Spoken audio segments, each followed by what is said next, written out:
এই যে আজকে রান্না বাড়া হইতেছে গরমের মধ্যে। কি রান্না করতেছে এই যে দেখেন, চিংড়ি মাছ,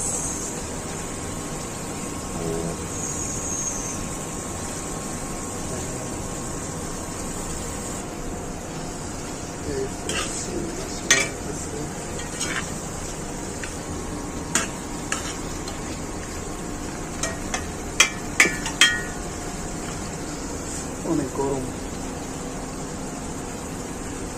কে কে রান্না করেন এইভাবে অবশ্যই কমেন্টসে বলে যাবেন।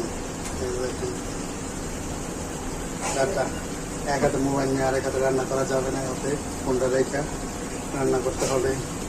আজকে কি কি রান্না হইতেছে, এই যে চিংড়ি মাছ, আর এই যে এখানে আছে পটল ভাজি, আর এই যে এখানে ডাউল রান্না করা হবে। এই হচ্ছে আজকে রান্না।